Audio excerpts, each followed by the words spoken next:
If you're under 13, piss off.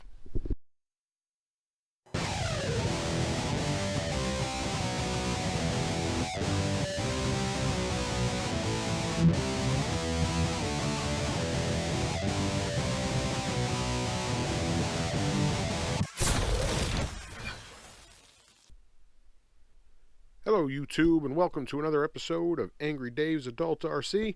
I'm your host, Woody Harrelson. We are here again with the Wraith and a nice frosty can of Voodoo Ranger, and we're going to do a little drinking and do a little RC. I got the BEC that we introduced you to in the last Wraith video. I've made some mods to it. If you can tell, it looks like a MSD ignition module at this point. I decided I'm going to have to put it somewhere that it's probably going to be visible at least once in a while. So I made this little wrap. I just basically printed out an MSD 6AL box on my printer, wrapped it around, and then wrapped it in tape. And that should keep it from looking like a full-size electronic. This truck is super scale, so I don't want a bunch of electronic crap that tells you exactly what it is. So we got that. Don't mind this ESC, that's from a different project. I just forgot to put it away. So let's get into installing this thing.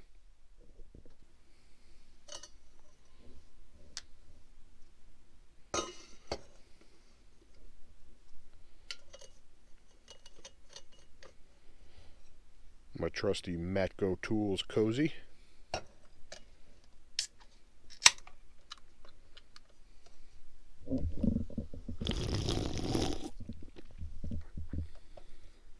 Alright, now we're ready to rock.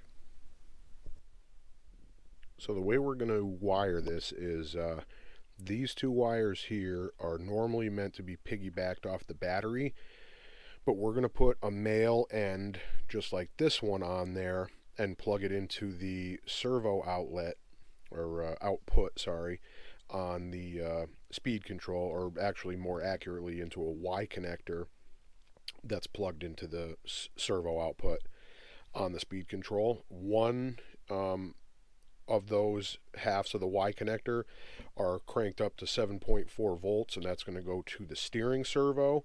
The other one, which will obviously also be at that voltage, will go into this, which will reduce it to 5 volts, and then this end will plug into the motion steering wheel servo so that it's not getting more voltage than it's supposed to.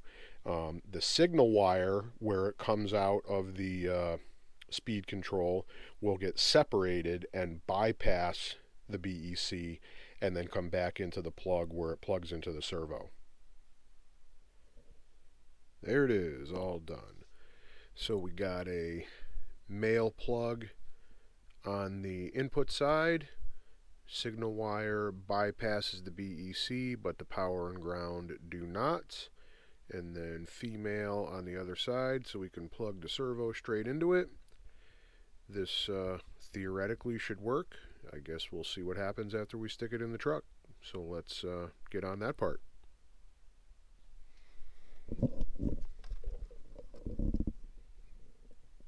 So there she is, buried down there in the kick panel area. You can just barely see it, but you can see it at certain angles.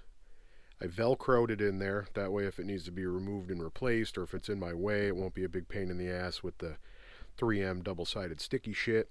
So next, let's get to putting all this fucking spaghetti mess back together.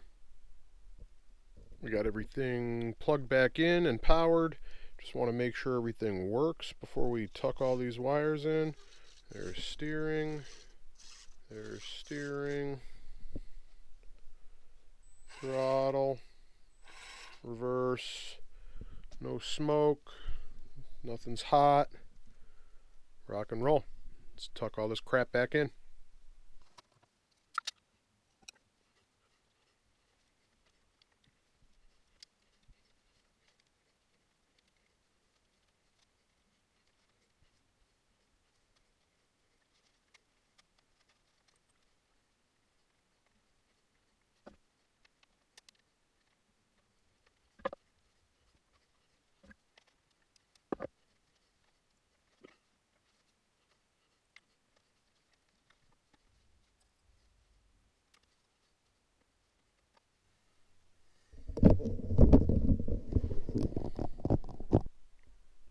rock and roll.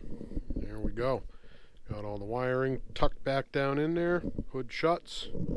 Looking pretty good. And we already tested it, so we know everything works. So, that's a big step in the right direction. I haven't been able to run this truck in a few years because of this problem, and I've been kind of putting it off because I thought it was going to be a much bigger pain in the ass to fix than it actually was. So, yeah, we're good on that front. So the only other thing I want to do to this truck before we start running it again is get a driver in it. So I think I mentioned in an earlier video, we got us a John Wick. It's a pretty normally dressed, average looking dude, t-shirt and not shorts, but jeans. I'm not a big fan of the wrestlers and all the other superheroes and, crazy clothes wearing driver options that are out there. I wanted a pretty normal looking dude to drive this vehicle. It's pretty well scaled, so I didn't want him to be, completely out of place and weird. But it's going to be a bit of a pain in the ass to get him in there. I'm going to have to take the side paneling off, dig this fucking seat out of there completely so that I can get him under the harness and everything so that he's strapped in properly. I'm going to have to do some carving on the back of him to make him fit down in the seat properly and make it look like he's actually sitting in a seat that's got some cushion and some give to it.